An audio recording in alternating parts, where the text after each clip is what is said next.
Le frère Azaria avec des locks, il dit « Ah, il a des locks et tout. Mais dès qu'il va ouvrir la bouche, le message il est différent.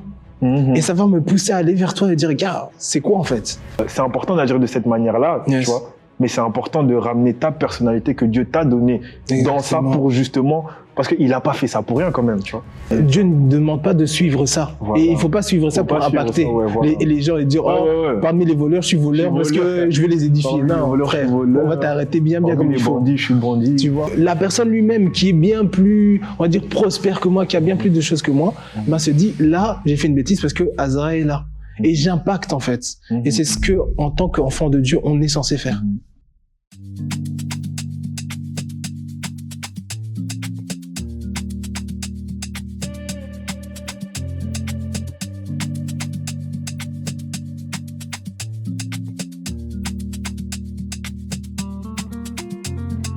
Hello, hello, bonjour à toutes, bonjour à tous, j'espère que vous allez bien.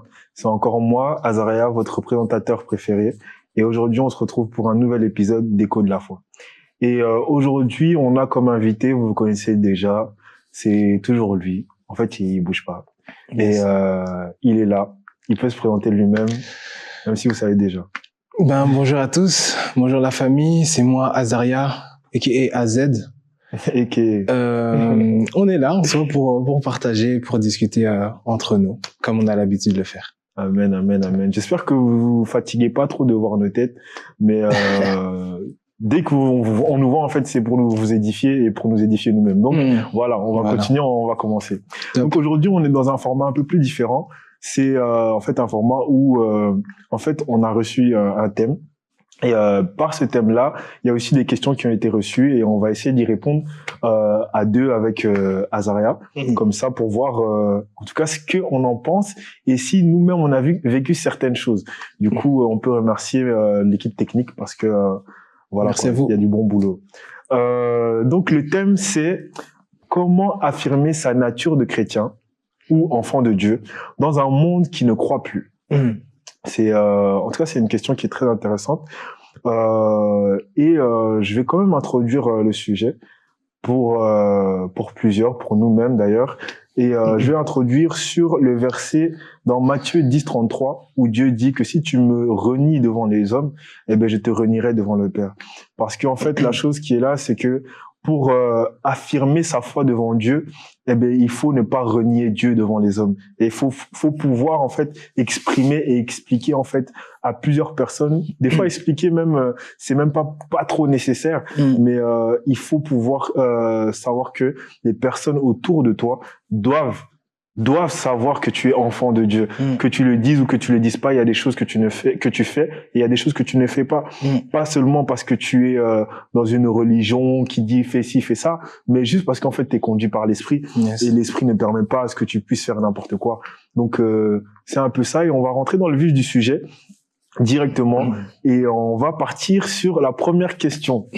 La première question, Azaria, qui est: qu'est-ce que ça veut dire concrètement être un enfant de Dieu? Hello la famille, j'ai mis en pause la vidéo pour vous dire une chose que j'ai oublié de dire lors du tournage de cet épisode. Notamment qu'un enfant de Dieu est une personne qui a accepté Jésus en tant que Seigneur et Sauveur dans sa vie, qui reconnaît Jésus dans son cœur et qui essaye de marcher selon les voies et la volonté de Dieu. Voilà tout. Un enfant de Dieu est tout simplement une personne qui suit la volonté de Dieu. On nous appelle enfants de Dieu, pas enfants de grâce, pas enfants de Timothée, pas enfants, mais enfants de Dieu. Et Dieu a une certaine volonté qui, en tant qu'enfant, doit être suivi pour être appelé enfant de Dieu. Je vais me baser sur le verset de Romains 12, verset 2 qui dit: ne vous conformez pas au siècle présent, mais soyez transformés par le renouvellement de l'intelligence, afin de discerner qu'est-ce que la volonté de Dieu, ce qui est bon, agréable et parfait. Restons sur la volonté de Dieu. Un enfant de Dieu doit suivre la volonté de Dieu. Ce n'est pas ce que le monde dit, ce n'est pas ce que le monde fait, mais c'est ce que Dieu dit et c'est ce que Dieu fait. Jésus est venu sur terre et nous a montré l'exemple. Il nous a dit, et il a dit, faites comme moi, suivez ma voie.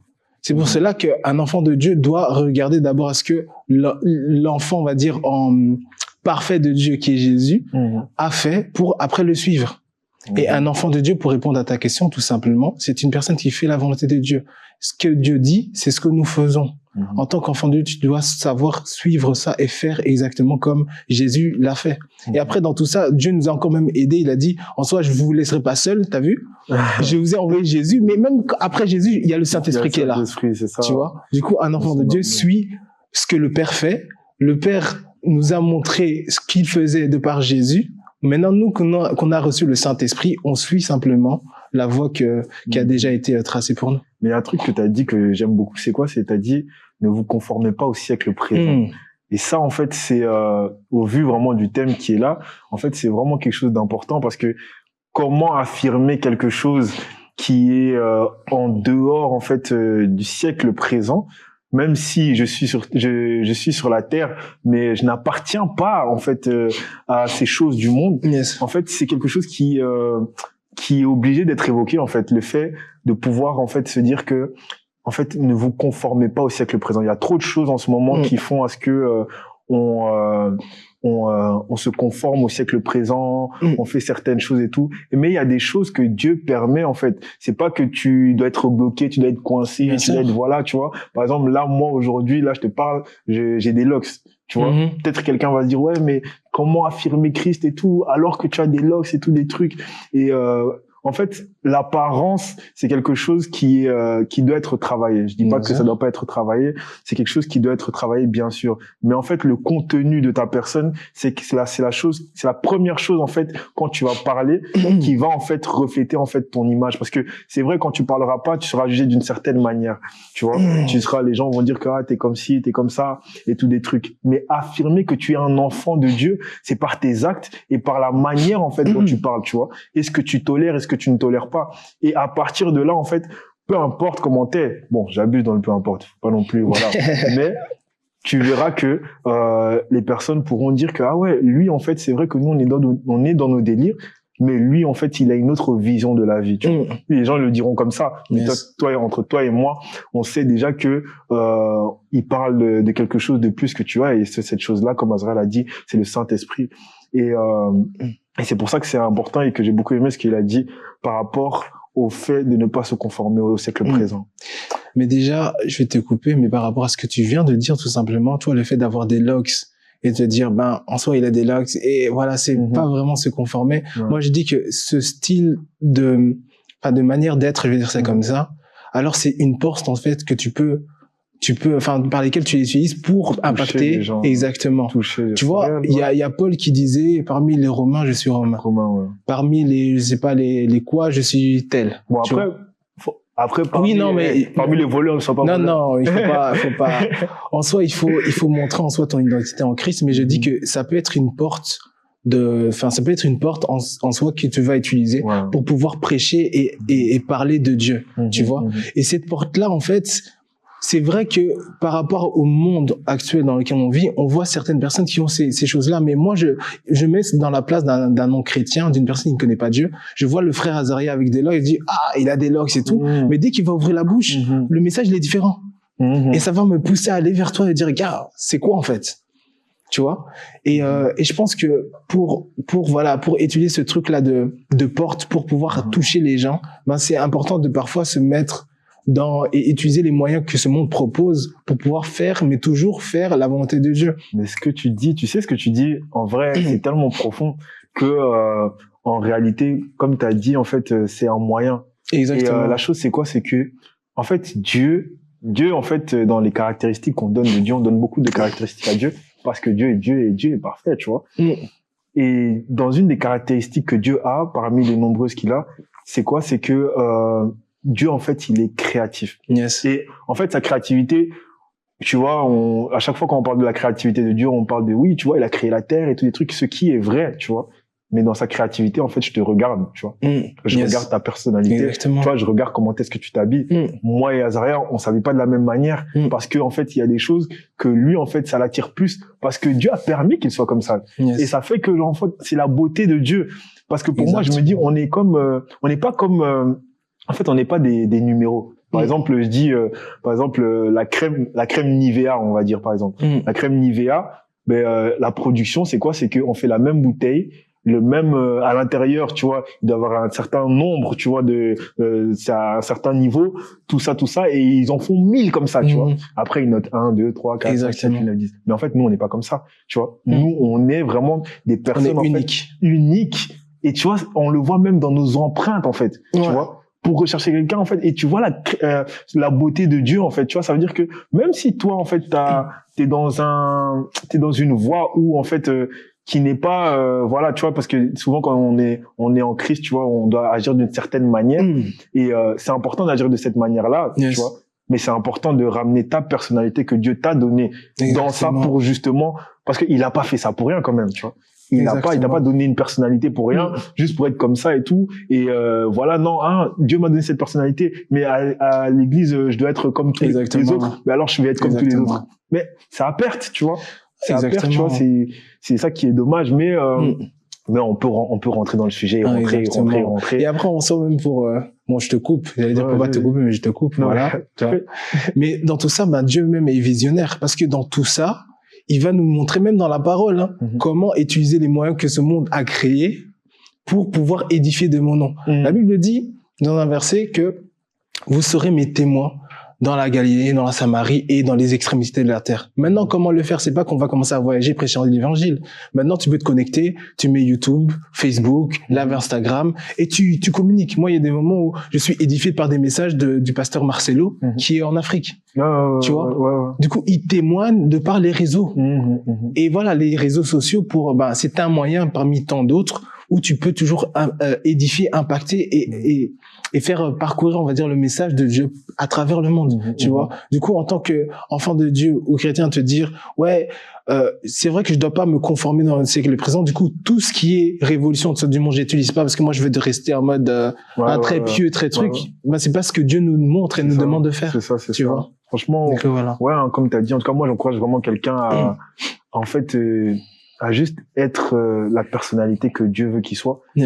Comme il est, en fait. Pas se conformer à être ce chrétien-là qui se met dans la case de oui, bonjour, shalom, toi. Bon, peut-être t'es comme ça. Du coup, si t'es comme ça, gloire à Dieu. Mais il y en a d'autres qui sont pas comme ça et c'est OK. Tant que tu manifestes Christ, c'est OK. Bon, nous, on parle beaucoup, mais il y a d'autres questions. Mais dans tout ça, en revenant sur le verset, quand l'Éternel dit ne vous conformez pas au siècle présent, c'est la manière de penser. C'est les choses que certaines personnes font dans le monde que tu sais que ce n'est pas bien, ce que Dieu te demande de ne pas faire. En mode, on va dire boite tout le temps, sous le toit, fais ci, fais ça. En fait, c'est pas, Dieu ne demande pas de suivre ça. Et il faut pas suivre ça pour impacter.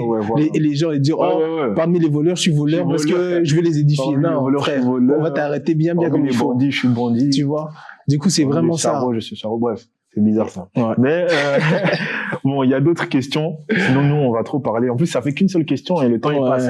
Donc, comme c'est là, c'est la deuxième question, c'est est-ce qu'on a déjà eu honte de parler de notre foi? Pourquoi? Moi, grave. Au début, on va dire je vais pas dire de ma relation avec Dieu, mais au début de ma vie, on va dire publique, en tant que travailleur, surtout au travail, étaler ma foi, c'était compliqué parce qu'il y a beaucoup de personnes qui viennent vers toi et qui disent, vas-y, bois de l'alcool, viens, on va en fête, viens, on va en boîte, viens, on fait ci. Et au début, tu dis non, oui, non. Meetings, tout ça. Exactement. On dit non, non, non, non. Après, on te trouve bizarre, t'es coincé, toi, tu fais jamais ça, tu sors pas et tout ça. Et en fait, quand tu le fais, moi, je me souviens la parole de Dieu, comme Azara, tu l'as dit, le verset qui dit, en mode, si tu as honte de moi, donc Jésus, j'aurai aussi honte de toi avec le Père. Tu vois? Et moi, en fait, dès que j'ai compris ça, j'ai dit, en mode, quand je montre aux personnes autour de moi que je ne vais pas comme eux ils avancent, tu vois, je marche à contre-courant, j'avance à contre-courant, c'est que je me dis non, en fait, il faut leur expliquer le pourquoi du comment. Et c'est à ce moment-là que j'étale ma foi, j'étale ce que je pense, ce que je crois, en qui je crois, et ça fait en sorte à ce que quand tu le fais, c'est vrai qu'on te trouve un peu bizarre au début, mais au fur et à mesure du temps, tu avances et ils comprennent qu'il y a certaines choses qui ne font plus. Moi, dans un des épisodes, je disais que je travaillais pour une personne assez importante ici en Belgique. Aujourd'hui, la personne en question, quand elle vient, même le fait de dire une insulte pour expliquer un cas, de dire une insulte, il va se retourner, il va me dire, Azra, je suis désolé. Je sais que pour toi, on dit pas ça. Et en fait, j'ai tellement, on va dire, prêché de mon identité en Christ. J'ai tellement pas eu honte aussi de prêcher Christ que la personne lui-même qui est bien plus, on va dire, prospère que moi, qui a bien plus de choses que moi, se dit, là, j'ai fait une bêtise parce que Azra est là. Et j'impacte, en fait. Et c'est ce que, en tant qu'enfant de Dieu, on est censé faire. En tout cas, ouais, non, c'est réel, hein, c'est réel. Franchement, en fait, ce qu'Azra dit, c'est vraiment des clés, hein. C'est vraiment des clés. C'est ce qu'il faut faire, en fait. C'est de témoigner. Et même là, autour de lui, il y a des personnes qui n'arrivent pas à faire certaines choses juste de par sa présence, en fait. Et c'est important, en fait, parce que des fois, on oublie la puissance qu'on a, en fait. Et d'être humain, mais qui marchons avec Christ, tu vois. Il y a une puissance qu'on a, et en fait, j'ai l'impression que le diable nous met nous met vraiment dans la tête que, ah ouais, non, ah vas-y, c'est bizarre, c'est chaud. C'est tardé de parler un peu de Dieu devant tes potes. Ouais. C'est bizarre un peu et tout. Et moi, je l'ai déjà eu, tu vois. Moi, je l'ai déjà eu ce sentiment-là. Mais en fait, la chose, c'est que en grandissant, j'ai eu ce sentiment-là étant plus jeune. Mais en grandissant, tu te dis, mais en fait, avoir honte, c'est quoi? Ça veut dire, en gros, avoir honte, c'est en mode t'as honte, t'es gêné. Alors, imagine-toi maintenant, Jésus, il est gêné de toi. Genre, Jésus, il est gêné de toi devant son père. Mais attends, c'est chaud. Mais c'est une dinguerie. Ouais, ça veut dire que mon Yaya, mon grand frère, il est gêné de moi devant notre père, tu vois. Et ça, je me dis, mais c'est atroce. C'est atroce. Ça veut dire que là, vraiment, c'est au niveau où, en fait, il a honte parce que j'ai eu honte devant les gens, en fait. C'est faux. Et moi, je me dis, non, je peux pas quand même me donner cette face-là, du sens où, genre, j'aurais honte de Dieu pour que demain, après, Dieu, genre, il est gêné de moi. Genre, il se dit, ah, tu vois, lui, non. Mais lui, on le met un peu à côté, tu vois. Mais voilà, il y a les autres qui sont là, tu vois. Il y a les autres qui sont là. Je vais te les présenter, mais lui, mets-le à côté de lui. Non, tu vois. Donc, oui, c'est déjà arrivé, tu vois. Et je me dis, le pourquoi, c'est vraiment les faux raisonnements. Tu vois, c'est vrai que voilà, tu vois, on est des chrétiens et tout, des trucs et tout, et le diable passe beaucoup par les pensées, passe beaucoup par là, et les faux raisonnements, ça nous détruit, quoi. Yes. Là, il faut avancer parce que là, on parle là. T'as vu? Je te dis, on va prendre encore une dernière question. Une dernière question, mon ami. Et après, on va clôturer. Si en tout cas vous avez aimé ce format-là, on va le refaire. On continuera, et si pas, voilà quoi. Mais le temps passe. Yes. Mais que dirais-tu à quelqu'un qui a du mal véritablement à montrer sa véritable nature d'enfant de Dieu et de chrétien? En fait, je pense que en grandissant, il faut comprendre que dans le monde, on est tous bizarres. En fait, il faut comprendre que on est des bizarres parmi les bizarres. C'est que le fait même d'être bizarre, on va dire, devant une autre personne qui est bizarre. Hein. Pardon? Tu dis beaucoup bizarre. Mais oui, en fait, le fait de comprendre qu'on est bizarre, tu vois.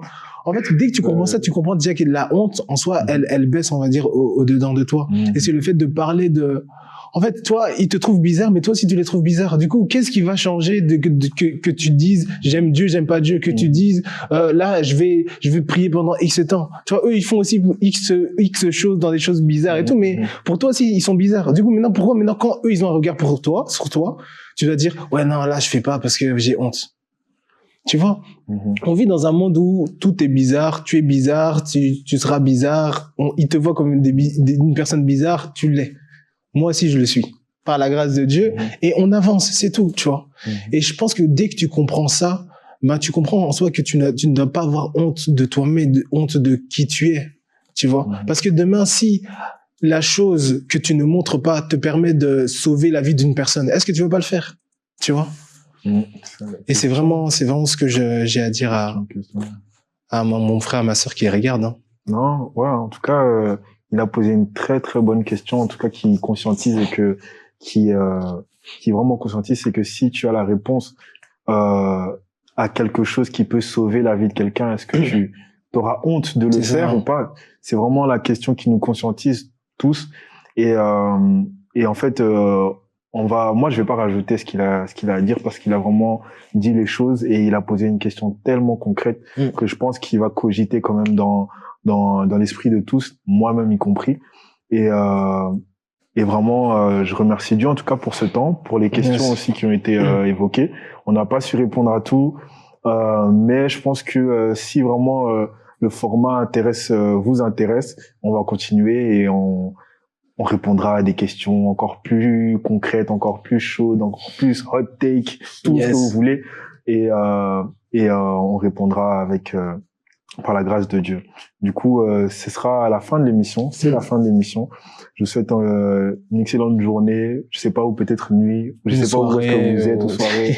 Mais en tout cas, Dieu vous aime. que le Seigneur soit avec vous et Dieu vous aime. Yes.